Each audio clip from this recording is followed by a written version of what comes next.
Hey, this episode of Bass Freaks is brought to you by MXR Bass Innovations. MXR has been a leader in guitar effects for over 45 years. MXR Bass Innovations creates bass effects pedals from the ground up, each one specifically designed for bass players by bass players. Not repurposed guitar pedals, but their overdrive, fuzz, EQ, preamp DI, octave, distortion, compressor, or chorus. These tried and true stomp boxes are designed by Dunlop's award-winning team of bassists and engineers. Go to jimdunlop.com and check out MXR Bass Innovations for your bass effects.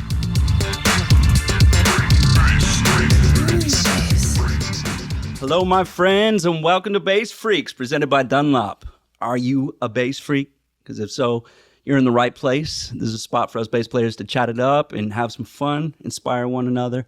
I'm your host, Josh Paul, and today we have a very special guest, Mr. Bryan Beller. You may know him from his very own band, Aristocrat Band, Joe Satriani, Steve Vai, many others. How are you, bro? I'm doing good. I like that I just learned that the name of this podcast was Bass Freaks. I didn't know that until just now. I'm even more excited than I already was. I guess I forgot to tell you that one. Yeah. Sorry about that. We are Bass Freaks, I guess. Yeah, it's true. How's everything, my brother? It's good, man. Of course, we're all used to, the last year, the way it's been, a lot of staying at home, not as much traveling for either of us. Yes. But lots of opportunities to kind of level up the home studio and do some more recordings and connect with people that we're always moving too fast, especially for road guys and all that stuff. So it's been a really good learning experience. That said, I'm ready for it to be over.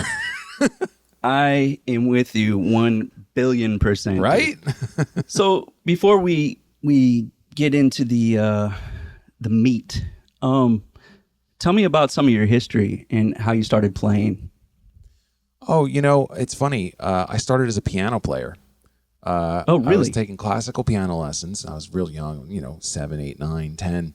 And I don't have the greatest origin story for becoming a bass player, but I love playing bass now. And the way it started was my parents were like, okay, well, you got to join the school orchestra. And I'm like, I don't know if I really want to join the school orchestra. And they're like, but you have to join the school orchestra. You're 10. You don't know how to say no. So I decided in my obnoxious wisdom to just choose the biggest pain in the ass instrument that I could possibly choose. And maybe they'd change their mind, which of course is the acoustic bass. Who's going to want to lug this thing around, right? And so, there I am in the orchestra playing Eine Kleine Nacht music and all the classical classics. And when I turned 13, I heard the Stray Cats for the first time. It was a rockabilly band that was led by Brian Setzer, for those out there who don't know, maybe younger folks.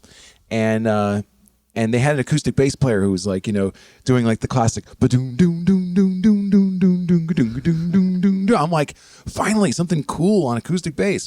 So I grabbed my acoustic bass and I started playing it. I played it for an hour, ba-doom doom doom doom doom doom doom, over and over again. And then I looked at my hands, and they were completely destroyed, just ripped to shreds, blisters and half bleed. I'm like, this is awful. So then I picked up an electric bass, and I was like, this is way. By the way, dude, right? That bass sounds amazing. What is that? Oh, thank you. This is a Mike Lowell Modern 5. It's a 5-string active jazz bass, ash body with a maple top and a maple fingerboard, and Seymour Duncan 6770 pickups and an original Bartolini NTMB preamp, and it's essentially the instrument that I've been playing as my number one for 20 years. That's your go-to? Yeah, pretty much. I mean, I have another one that I'll show you later, but yeah. So just to wrap up that story, I was just like, hey, playing electric is way easier than playing upright. So, I mean, the really, really stupid thing is that it's the Stray Cats that inspired me to start playing electric bass. That's all right, though. I mean, the way he plays, it's wild. Yeah. You're up there, and he's a rock star. Yeah, I know. Just with standing on the thing and all that stuff that he did, that was nuts. Amazing. I love it. So I ended up going to Berklee College of Music eventually, and so I was taking private lessons in high school, and I'm a school guy, You know, I finished 4 years at Berkeley, and then the first gig that I got was with Dweezil Zappa back in 1993, and I was 22, and so I instantly was kind of like thrown into this world of like, oh, this technical playing, which was weird because I wasn't really training to be a technical player. I wasn't like studying Billy Sheehan and Stu Hamm, you know, the kind of the chops guys at the time. Yeah. I was more into like John Paul Jones and Flea and just kind of the groove, you know, basic rock thing. But, you know, I had to level up and just get with it because those were the gigs I started getting. So what, that's very cool and interesting, but how did you get from so I know you were a school guy going to Berkeley and everything, but to jump into that gig, was that your first one? Yeah, that was my first professional gig, and wow. It's all because of a drummer named Joe Travers, who was at Berkeley with me and was a huge Frank Zappa fan. And it was all he liked a lot of different music, but he was really into Frank. Anybody who knew him knew that about him. It was all he would talk about, and it was his dream to be Frank Zappa's next drummer. And this was 1989, 90, and Frank had just finished touring with the 88 band, and then you know, Joe gets done with Berkeley at 91, and Frank is sick already. He's got cancer, and he's probably not going to be touring anymore. So I remember this. He told everybody, including me. He said, "I'm going to go to Los Angeles and I'm going to get the Dweezil Zappa gig." You know, Dweezil Zappa had a drummer at the time. It was Josh Freese. It was 18-year-old Josh Freese. That was his first gig, I think. I'm pretty sure. I didn't know he played with Dweezil. Okay. Yeah, way back. You know, in like 88, 89, and 90, and so. Joe tried to convince me to come to LA with him, and I hadn't even finished school yet. And I was like, I can't go. I haven't finished school. He's like, "You idiot, that doesn't matter. Just leave." And I'm like, "I can't do that. My parents will kill me." And so he went to Berkeley. I mean, he went to Los Angeles, and then 6 months later, he called me and he was just like, "I have an audition with Dweezil." And then a couple of days later, he's like, "I got the gig." And I'm like, "What? You're a god. How'd you do that?" Everybody back in Boston, Berkeley, was like, "Did he really just do that? Like call his shot and then just do it?" And it turned out that 6 months later, the bass slot, you know, became available, and I got an audition. He got me an audition, and I passed it, and then I moved to LA immediately, and that's how it started. That's so, you know, relationships, man. That's such a huge part of what we do in maintaining relationships, and I mean, you know, in life itself, but especially in our business. Well, probably not knowing him, you would have never played with him and opened up all these other doors. Yeah, well, we played together at Berkeley. We were having a great time as a rhythm section at Berkeley, and we were, you know, it's fun. It's like the world's greatest cover band machine because everybody wants to play. No one needs to get paid because everybody's just wants to get out there. And so if you were willing to lead a show, you could play anything you want. We would do these shows where, you know, there'd be a bunch of Chili Peppers tunes and Fishbone tunes and Living Color. And I was really into that whole scene at that time, you know, like Fishbone's Reality in My Surroundings album and Living Color's Time's Up and Chili Peppers' Mother's Milk and Blood Sugar Sex Magic. I mean, like the great shit of that era. We are into the same things, man. Yeah, right. So it was really, really fun to just be able to get up there and rock out and play that stuff. And I loved playing with Joe. And yeah, you know how that is when you meet a couple of people, you end up keeping in touch. And it's essentially our music. I mean, our business is kind of the music business. It's like a social thing. How's anybody how are you gonna get called if you don't have people to call you? How are you going to get called if you don't have friends or people that you hang with or associates? There's a social element to it, which is not easy, I think, for a lot of people who are musicians. There's a lot of introverts out there and people who might be socially awkward, you know, just going to a gig just to make the hang, you know, and see some people and let them know that you're around and that whole thing. That's not easy for everybody. That's not easy for me. But it's part of it. Yeah, it definitely is. But I think it is easier now with social media and so many different platforms to get your talent out and music. And so I think that's one of the pros of all of that stuff. No, I agree. I mean, like, for example, like just me talking to you, like I'd seen you all over social media, you know, I think mostly because of our link through Gallion Kruger. You know, there was some shared videos there, and the algorithm goes, oh, these guys must want to know each other, you know, and we do. Yeah, exactly, right? So, but this is the first time that we've actually had a face-to-face, in-person, you know, conversation really is around this. So there's a connection that like you used to have to go to in person to make, and now it doesn't have to be. Right. I would have asked for your number, and you would have said, "What? Who? Hell Sure. no!" I'd have been scared of you with all those tattoos and shit. So from Dweezil, what came next? Well, in Dweezil's band was another amazing artist named Mike Keneally, who was a guitarist and vocalist and keyboardist who played in Frank Zappa's 1988 touring band.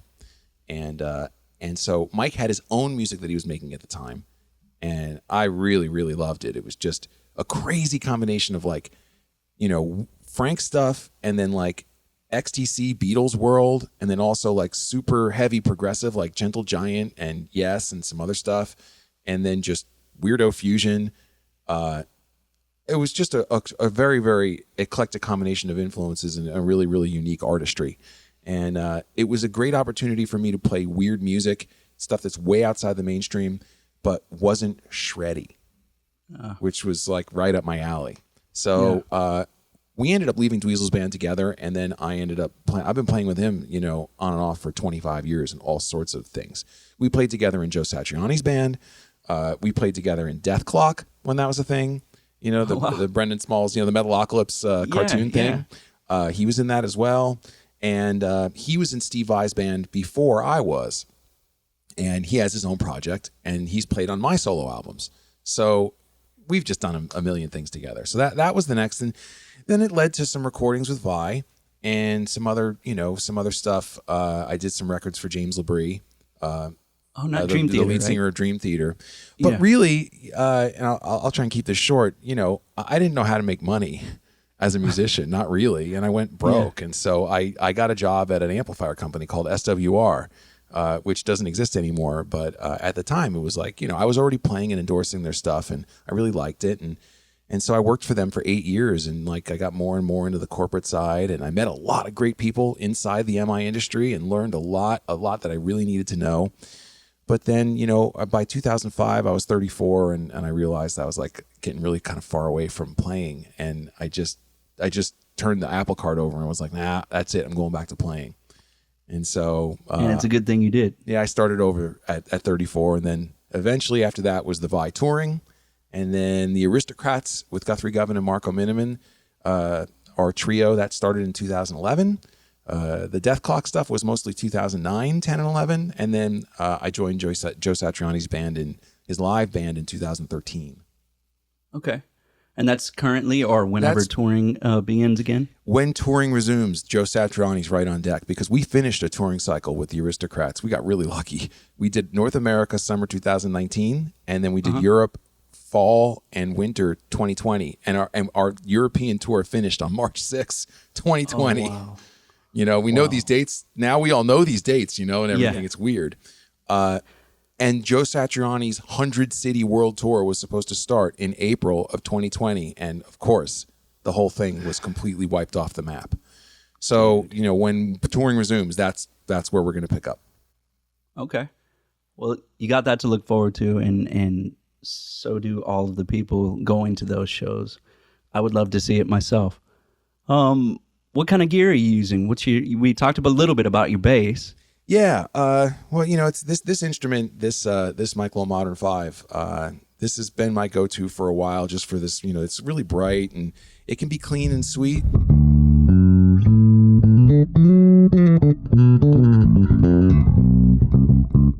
Or if you get on it,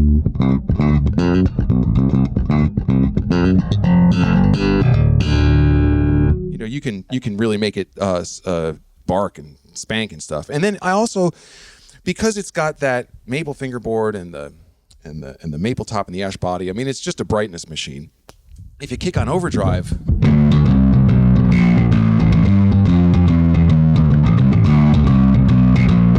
so, you know, if you finger attack, and you know how that goes, you let your finger kind of like chime against the string, because I'm not really a pick guy. So if I want to get that aggressive attack, you just kind of let your finger, chink it a little bit. And then if you turn on the overdrive, I feel like this bass does that thing really, really well.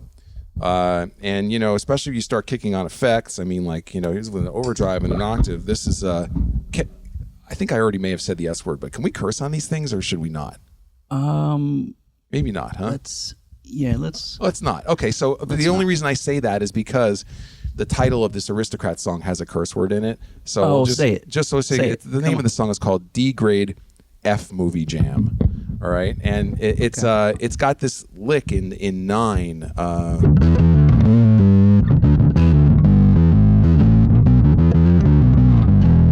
It's like 1, 2, 3, 4. 1, 2, 3, 4.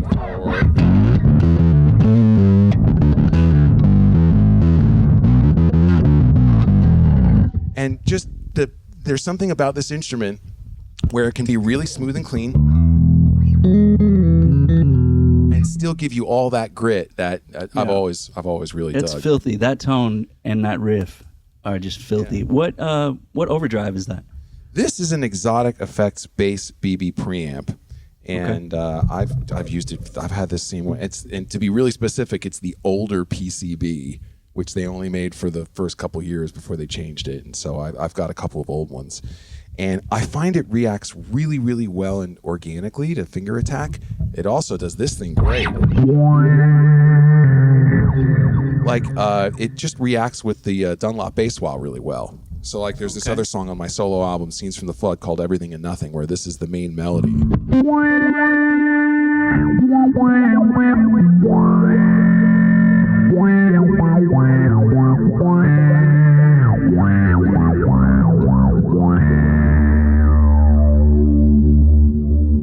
Space bass. Right, space bass. Exactly. And it's a dance track. It's like, That's so sick, dude. I love it. It's really silly when you think about it, but I mean, you got to have fun with this stuff. So this is my main thing, and then for amplification, we both use Gallien-Kruger, right? We're twinsies on that end. That's right. And I'll use an MB Fusion, which is one of their small lightweight heads. I use it as a preamp, and then I run that tone into two RB 2001s, which is their biggest amplifier. And then each one of those 2001s, ideally, will go into two 410s, the RBH 410s or the CX 410s. And so, my perfect rig on stage is 4 410s, 2 of those big power amps, and then the preamp that drives everything, and so bass big, and a bunch of pedal. Yeah, I mean, you know how it goes. You got to feel it, right? Yeah, exactly. And it's not so that you could destroy the stage with low end. It's so that you have headroom, so that you can really feel the dynamics of your finger touch on the string, regardless of the fact that it's 110 dB of ambient noise flying around the venue. You still need to be able to deliver consistent attack and tone, and not get into that thing where you're playing too hard just to be heard. Yeah. When you do that, then you've really lost the plot.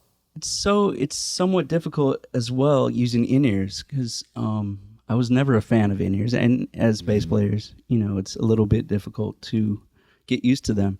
But being able to judge the feel in your touch through the in-ears it's a fine line I've found. Right. I mean, so there's a thing where, let me know if you've experienced this. You've got the in-ears right, and you have some rig on stage with you, right? Yeah. So if you're near the rig, then you're getting the boom and you're getting the feeling, and then you've got that definition in your in-ears, and that can be really cool. Like, that can be great. But of course, you're not going to stand in front of your rig unless there's a big production in front of you and there's dancers and everything, and the bass player just stands in their space, and those gigs are out there.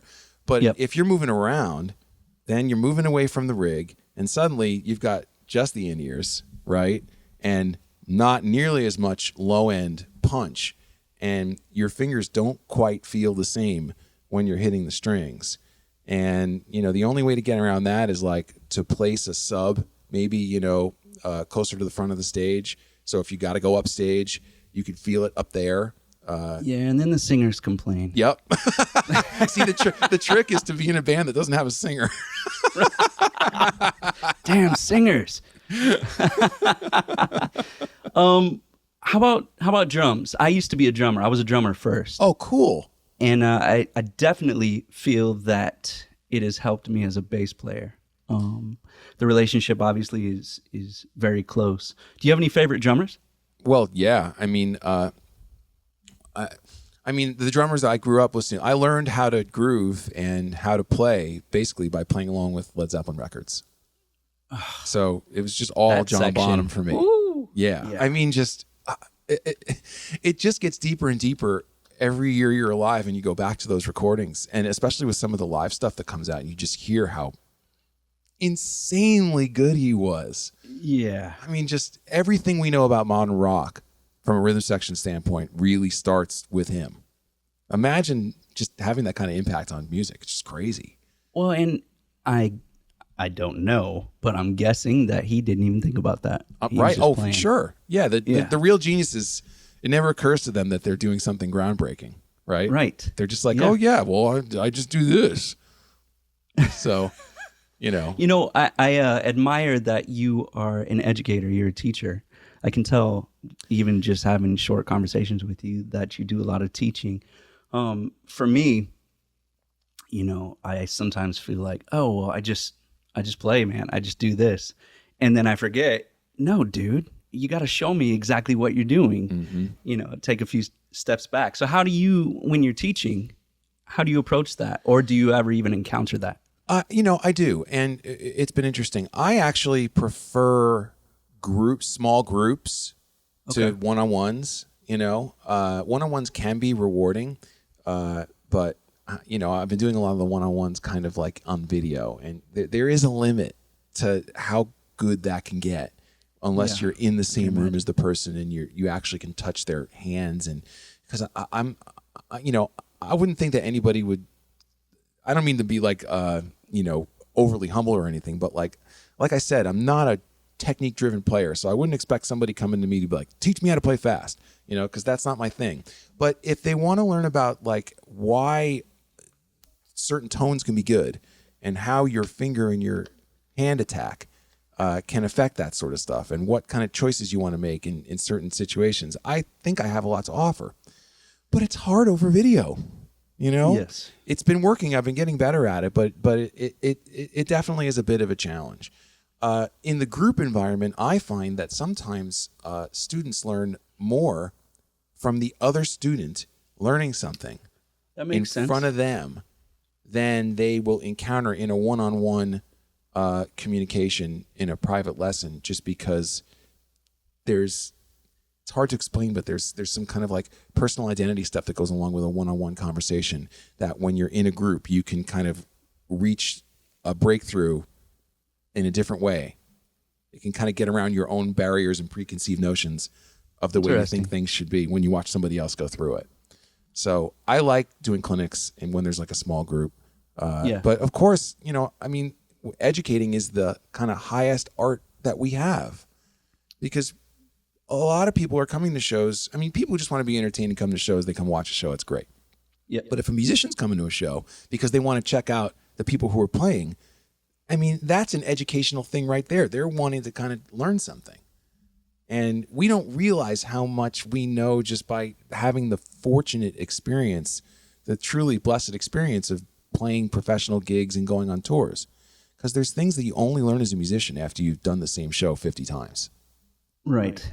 And how do you translate that experience to someone who's never had that? There are things that you learn. So you just try and go back and think about all the little things that you pick up along the way, because there's always something that you don't realize that you know that other people don't know.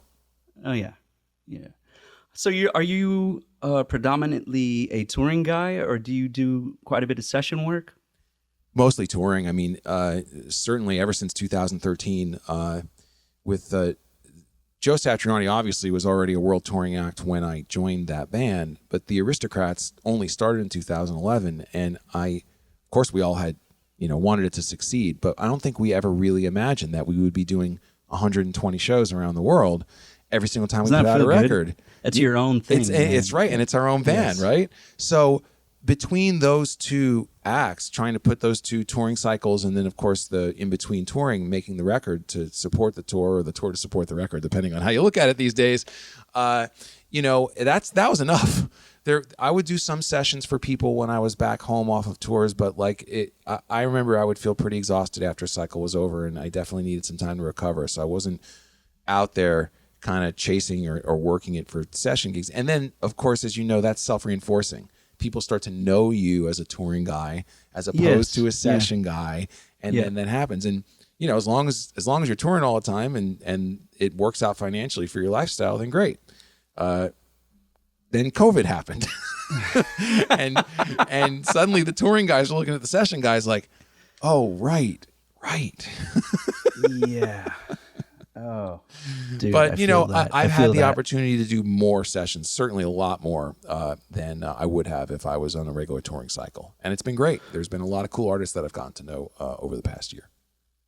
Well, that's one of the pros, I guess you can say, of all of this. Yeah. There have been a few. I've been creating a ton. Have you been writing any music or? No.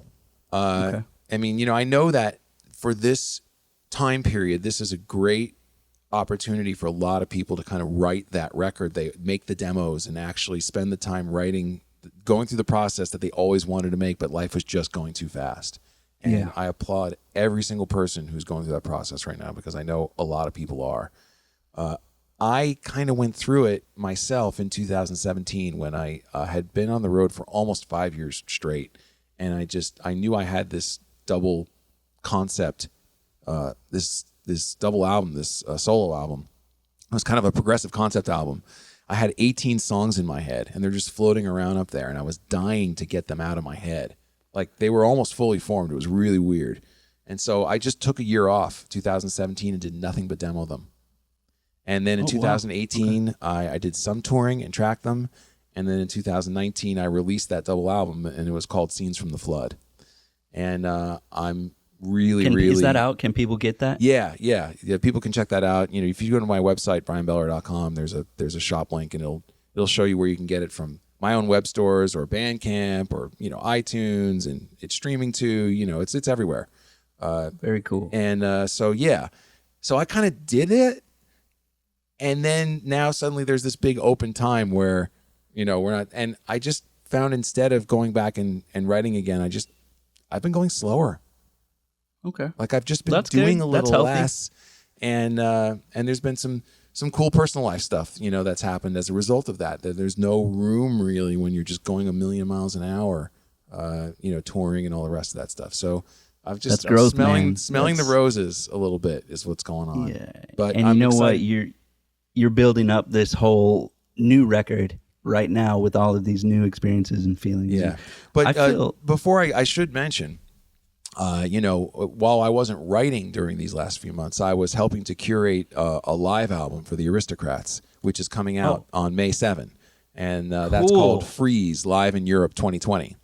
And that basically it's a couple of the shows that happened right before lockdown, like a couple weeks before lockdown. And so, that if you want to check that out, there's our Aristocrats social media is on Twitter, we're Acrats Band, and on Facebook, we're Aristocrats Band, and on Instagram we're the Aristocrats Band. I can't remember they're all different because there's a lot of aristocrats out there, for better or worse. But yeah, that's that, and I'm really proud of that. I know Marco and Guthrie and I worked hard on finding kind of the cool stuff, because we recorded every show, and it's 60 minutes, and it's a really good example of kind of what we were doing on stage every night right before lockdown happened. So that's called Freeze Live in Europe 2020 with the Aristocrats. Everybody, make sure you get that. I can't wait for it. Actually, I want to hear it. When is it coming? That's May 7th. May 7th. It's up for pre-order now, and if you pre-order, you get an instant gratification track called Spanish Eddie. You got all the bases covered. No pun intended. Trying there, dude. So, there are a lot of different types of people in this world.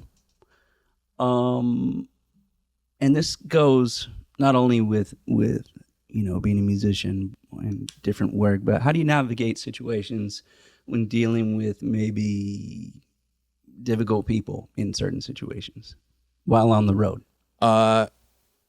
It's never easy, you know, because there's just, when that does happen, you're traveling together. It's like, it's like an instant family in a way. 24/7. Yeah, all the time. And so, the trick is just to make sure that, you show up and do your job. If that stuff's going on, try and figure out ways to minimize it. And, everybody's had that experience, I think, who's been on the road, at some point or another. But fortunately, Joe Satriani and the Aristocrats, they're just organizations that have been, going for a while now. So we kind of know what our machine, how it works, the best way to make it work. And, in the end, people who are repeatedly difficult just kind of flush out of the system. Yeah. Unless they're the artist and they're making a lot of money, and then that might go on for a while. But but well, you know what I mean? You don't really get to choose, just like your family members when you're out there. You don't get to necessarily choose unless you are doing the hiring or starting the band, who you're out there with. So say sidemen maybe get out there, they don't know who they're going out. Exactly. Going to be on a bus for 6 months with. Mm-hmm. So I was just curious if you had any tricks that you could let everybody in on. I think that the secret is to do the same, find the essential things that make your day work, which are not that different usually from when you're home to when you're on the road. If you think about it and you identify what they are, eat the right things. If you're into physical fitness, make sure you get a moment to work out, and or have that moment, which can be meditational as well. Make sure that your sleep cycles are the same. If you are a person who's at home and you like kind of go out every once in a while, but then on the road, like suddenly you're going out every night because everybody's going out every night. And then all of a sudden you're exhausted and everything's all weird socially and everything like that. It's like, well, if you were at home, would you be going out every night like that? Of course not. Right. So, you don't have to go out every night after the show or even in the city when you arrive. If you're on a bus and you show up there during the overnight drive, it's great that you're being paid to be in some city halfway around the world, but you don't have an obligation to go sightseeing every single little place or you've done something wrong. Sometimes just relax. Your responsibility when you're on the road is to show up and play the show. It's your only responsibility. Truth. Right? So and stay alive. Yeah, and stay alive as much as possible. Yeah. So I think what I'm hearing is you're trying to create as much consistency in an inconsistent situation. And that's exactly right. And okay. Not everybody's like that.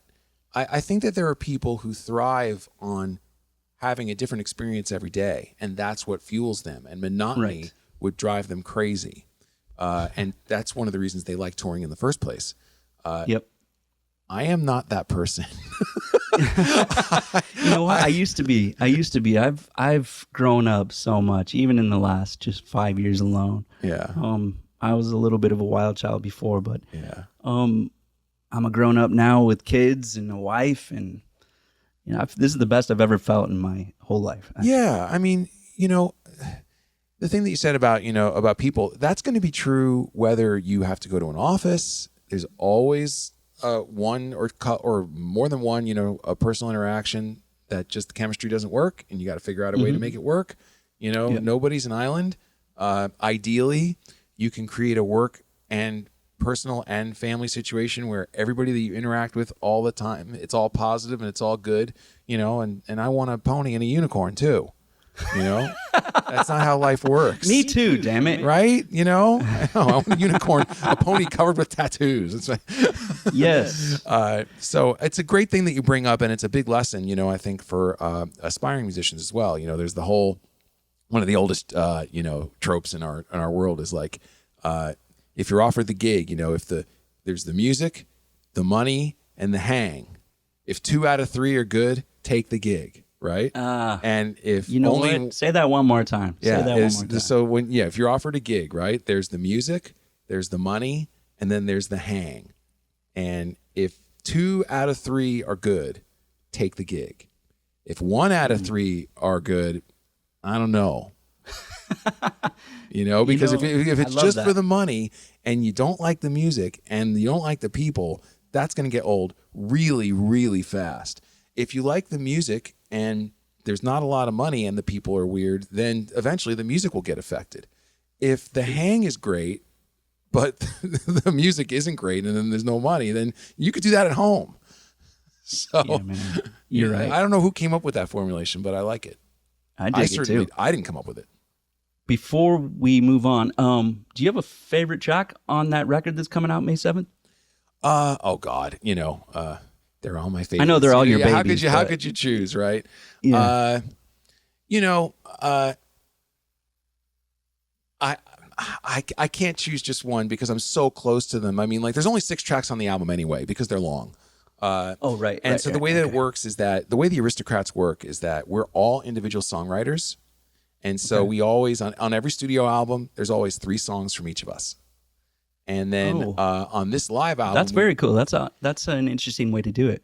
It was an accident, really. Okay. We did a show at the NAMM show in 2011, and we got a really good response before we were a band or called the Aristocrats. And then we were like, all right, well, let's make a record. How are we going to do it? And then we all suddenly realized that we all had solo albums, and we could all make demos. So we're like, let's just try 3 each.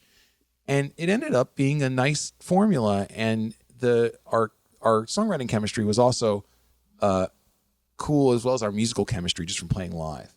And so once that formula worked once, we've done it ever since. Now on this live album, the tracks are longer, so we just cut it to two tracks each. And my tracks are D grade F movie jam and another song called The Ballad of Bonnie and Clyde, which is this kind of really, it's almost like the song Sheep by Pink Floyd. Yeah. From the Animals album, that whole groove that. What bass is that, by the way, that you're playing right now? So all the listeners can. This is a Mike Lowell BB MF5, which stands for Bryan Beller as a signature, but MF is Modern Focus. It's interesting because I thought that meant something else. Right? I mean, it's of course it means Modern Focus. Everybody, of course it does. Get your mind out of the gutter, John. That's right. But it was interesting. I mean, like when I was playing the other bass, you could hear that basically that's a souped up jazz bass. That's what it is. Oh, it's an active jazz bass. That's what the other one is. We all know what active jazz basses do. They have that kind of bite. There's a little bit of a scoop in the mid somewhere, and then they've got that boom that goes along with it. This is totally different. And, I got into this instrument because, try and do this without losing the microphone timer, I was digging the tone that, the band Between the Buried and Me? No. They're like a prog metal band, 5 guys, really, really talented. Anyway, their bass players. What's that? From here, from the United States? Yeah. They're actually, one of them's in Nashville, at least. They're from North Carolina. Oh, okay. Yeah. So I noticed that their bass, and the mixes were like this really thick metal guitars, and there's a lot of activity going on, really busy. And the bass was just like completely cutting like straight through, and it was really clear, even though it wasn't like distorted or anything like that. And the bass player's name was Dan Briggs, and I saw that he was using a Spectre. And so I wanted to check that out. And so my friends at Spectre sent me this Alex Webster signature Spectre, which has got like Alex Webster's the bassist from Cannibal Corpse. And so his bass has like blood splattered all over it. You can't see it, but that's what I'm holding right here. And I just found that thing sings.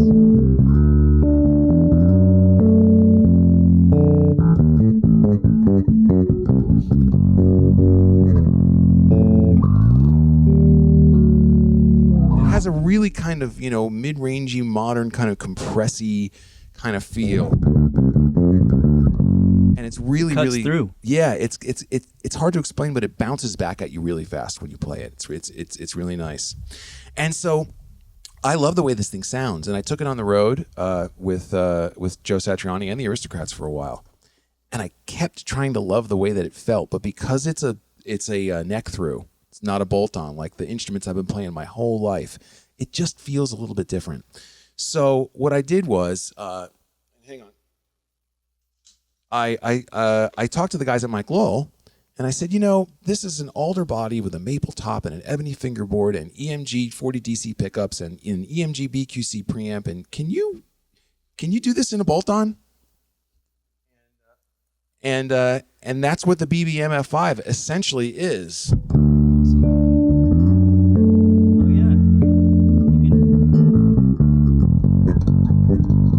That sounds so Yeah, and it does sound different than the Spectre because a neck through can never sound like a bolt on, and a bolt on can never sound like a neck through. They're just physical things about it.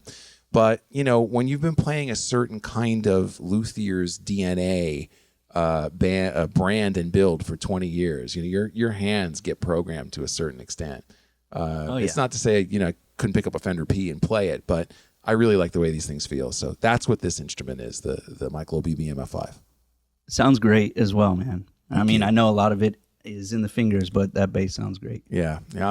I work much more on tone than I do on technique. It's just I've always been more interested, sometimes to my detriment, in having to pull stuff off. But that's just where my interests have lied. Yeah, I feel like it's really a player's sort of choice. Obviously, there are I like to look at them as the recommended instructions for bass playing. Mm-hmm. But if you can make something sound cool and it works for whatever it is you're doing at that moment, just play, man. Right. And I mean, the sounds of players.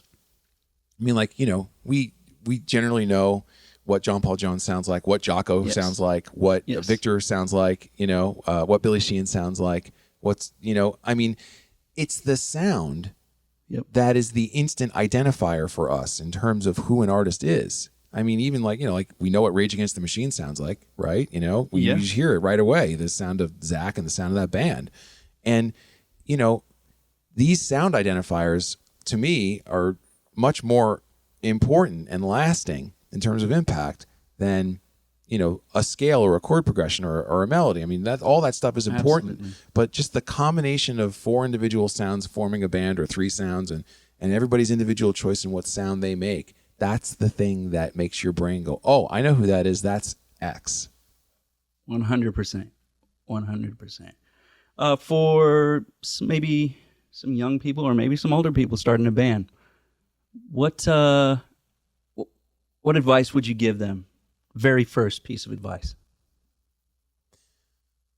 I know it's starting a band. question. It's funny because with the Aristocrats, I'd been doing sideman gigs ever since I left Berkeley. I hadn't been in a band since high school, like a real band where everybody's making decisions together and you all have to vote on things and everything. I mean, it's the most important thing is,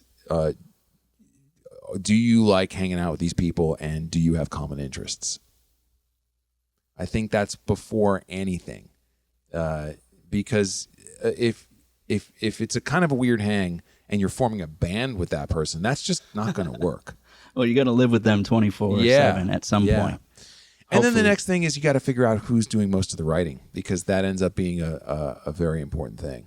If your writing is balanced, that's actually kind of rare. Usually a lot of the bands that we know and grew up with, it's actually somebody's singer-songwriter project that was named a band. Yeah. And then they all just kind of grew up together and it became a band, and it just happened. I mean, usually one person is doing most of the writing. Dude, that's so true. Yeah. I guess you just kind of have to think about what it is that you're interested in doing and how balanced it's going to be. I dig that. All right. We're going to do rapid fire questions here. Okay. All right. All right. Here we go. Are you ready? Yes. Get your hand on the buzzer. Okay. Text or call? Are you there? Yes. Text or call? Text. Okay. Me too. Yeah. Active or passive? Active. Dunlop strings or Dunlop strings? Pass. All right. We'll move on. Fuzz or overdrive? Overdrive. Okay. Love or money? Love. Yes. Amen to that. Amen to that. Although, if someone really did think money, would they say it? You never know. Maybe someone with a broken heart. Yeah. Because I that's what stopped me for a second. I was just like, love or money? I'm like, who would answer money? I mean, we all need money, or else they'll just come and take the furniture away. But, come on. I hear you, man. Let's see. Click or no click? Oh, that depends. the song will always tell you what to do. Yeah. I mean, you know, remote recording, there better be a click. But if you're together as a band, this is not rapid fire, but if you're together as a band, then I think that you have a decision to make. You know, play it both ways, Right. And see what's better. I guess, yeah, it's all about feel. Yeah. I agree. I mean, there's a whole other conversation about, you know, how everything is gridded these days, but, you know, we don't have time for that. It doesn't have to be. Yeah. Oh, going back to the love or money thing. So I guess let's talk about this for a second. Mm-hmm. What if you're single? Love or money? I mean, what do you think? It's same calculation, you know? I mean, like, you could, let's just say that you're single and, you know, you go out and you tour and you're doing all this stuff and everything's great. And, you know, but like your personal life is a mess because you never stop moving. And, you know, it's just hard to kind of figure out who you even are if you're moving that fast sometimes. And all the money in the world won't fix that. So yes, that said, right. You know, everybody should have the opportunity, you know, to be single on the road for 8 weeks once. At least once. At least once, just so you know what it's like. Love is such a broad emotion, and an important one at that. Mm-hmm. So I'm going with love as well. Yeah, good. Let's see, pocket player or pizzazz? Pocket. Yeah. Although I do like a little pizzazz now and then. I think it's time to embrace the healing power of and, right? Yes. All right, social darling or socially distant Dan? Socially distant Dan. Really? You don't seem like that. I know. It's you're getting interview Bryan to a certain extent. Because I understand that this is a thing that you know, unless you're like the world's most unbelievably, you know, naturally talented person that, you know, every single thing that you do is so blinding genius that people are going to come running after you to hear what you do no matter what you do. I'm not that person. You have to get out there and talk about yourself and do interviews and make a public presentation.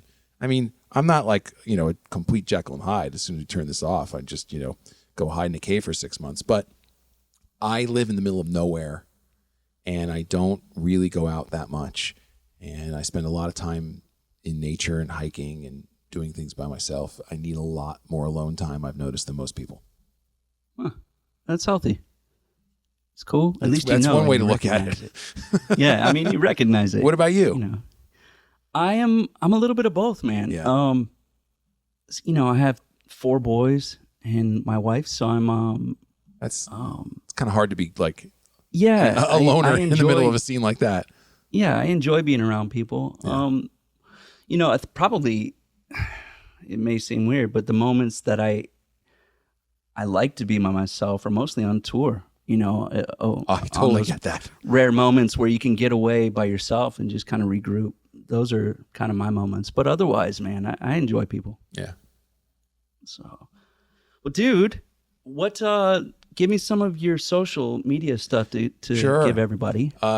It's pretty easy. On Facebook, it's Bryan Beller Bass. On Instagram, it's Bryan Beller Bass. On Twitter, it's Bryan Beller, and that's spelled BryanBeller. Thank you for that. And the website is bryanbeller.com, and I'm not on TikTok. And what else am I not on? I don't know. I think I'm at least too old for TikTok. I'm already yelling at clouds about this stuff. I can see. Yeah, that's it. You know, I mean, I have YouTube is Bryan Beller Bass, I think.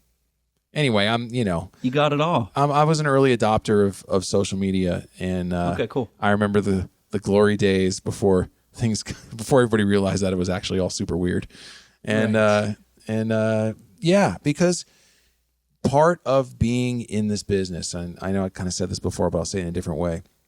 Part of being in this business is you do have to tell people what you're up to. Truth. It's just part of the deal, you know? There's a lot of jobs out there where people, it doesn't matter whether people know what you're doing, but this isn't one of them.